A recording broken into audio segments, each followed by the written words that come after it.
దేవుని పరిశుద్ధమైన నామానికి మహిమ కలుగును గాక. ఈరోజు కొన్ని, నేను మళ్ళీ చెప్తున్నా, అన్ని కాదు, కొన్ని క్రైస్తవ సంఘాలు నిద్రావస్థలోకి వెళ్ళిపోయాయి. ఎందుకంటే వాక్యాన్ని బోధించే వాళ్ళు, సంఘ పెద్దలు, వీరందరూ కూడా ఏదో వస్తున్నారులే, మేము బోధిస్తున్నాంలే, ఏదో సంఘం చర్చ్ అయితే నడుస్తుందిలే అనేటువంటి నిద్రావస్థ స్థితిలో ఉండి నడిపిస్తున్నారు. అలా నడిపించడం వలన విశ్వాసులు కూడా నిద్రావస్థలోకి జారుకుంటున్నారు. ఒక జీవం లేని స్థితిలోకి క్రైస్తవ సంఘాలు వెళ్ళిపోతున్నాయి. నిజంగా ఇది చాలా బాధాకరమైన విషయం. దేవుడు ఎంతో వేదన పడుతున్నాడు ఈ సంఘాల నిమిత్తమై.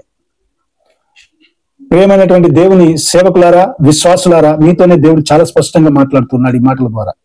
పరిశుద్ధాత్మ దేవుడు నీతోనే మాట్లాడుతున్నాడు. నీవు కూడా నీ సంఘాన్ని ఒక ఉద్యోగ రీతిగా, నా ఉద్యోగం నేను నడిపిస్తున్నానులే, నా ఏదో జీవనోపాధి నేను నడిపిస్తున్నానులే అనేటువంటి ఉద్దేశంతో ఉంటే దేవుడు నిన్నే హెచ్చరిస్తున్నాడు. క్రైస్తవ చర్చ్ సంఘము అంటే దేవుని యొక్క మహిమకు సాదృశ్యం. బలహీనమైన వారిని బలపరిచేదిగా, దుఃఖంతో ఉన్న వారిని ఓదార్చేదిగా, వెలివేయబడిన వారిని, త్రోసివేయబడిన వారిని నిలవబెట్టేదిగా ఉండాలి. అంతేగాని ఏదో ఉద్యోగ రీతిగా నేను నడిపిస్తున్నాను, ఏదో సంఘం అయితే ఉంది కాబట్టి నేను దాన్ని నడిపించాలి కాబట్టి నడిపిస్తున్నాను అనేటువంటి ఉద్దేశంతో ఏదో ఒక ఉద్యోగం లాగా నడిపిస్తే అది సంఘం కాదు.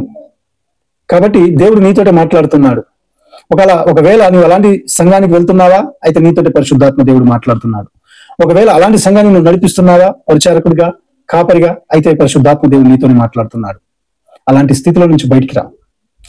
ఉత్సాహంతో, ఉజ్జీవంతో, దేవుని ఆత్మ వేదనతో దేవుని సంఘాన్ని నడిపించగలిగితే దేవుడు సంతోషిస్తాడు.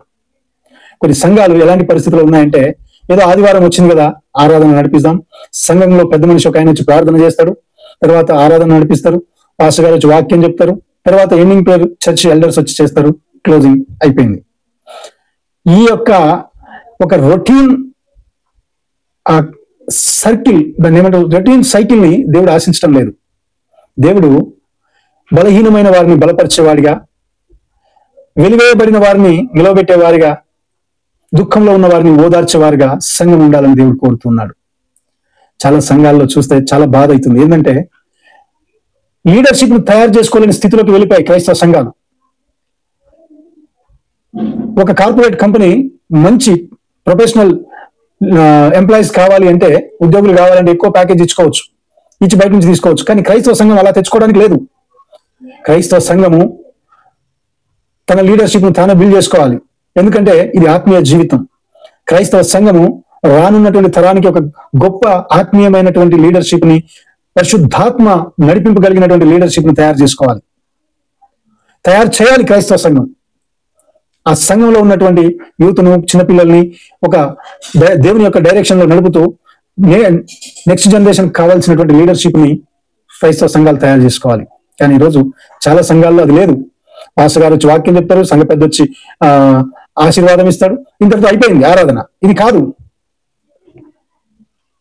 దేవుని కొరకు నిలబడేటువంటి యూత్ కావాలా.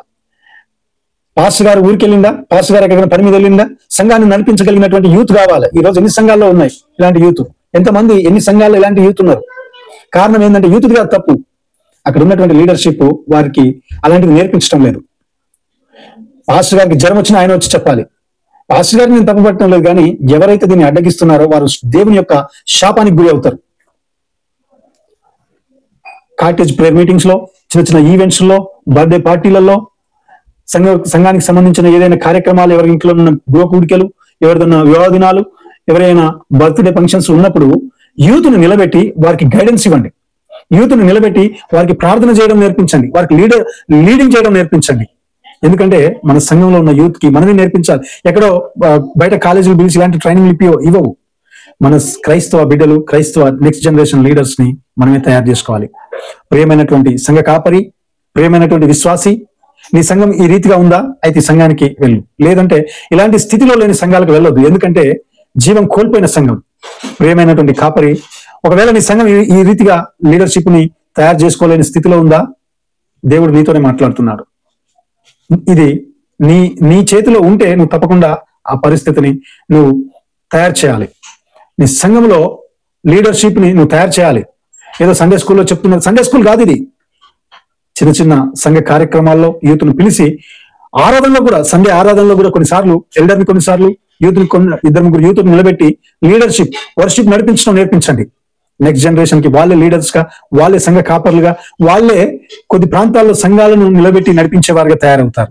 ఒకవేళ ఆ స్థితిలో లేనట్టయితే ఈ సంఘం మూసుకోవడం చాలా మంచిదని నేను దేవుని పేరిట వేడుకుంటున్నాను. దేవునికి వందనాలు.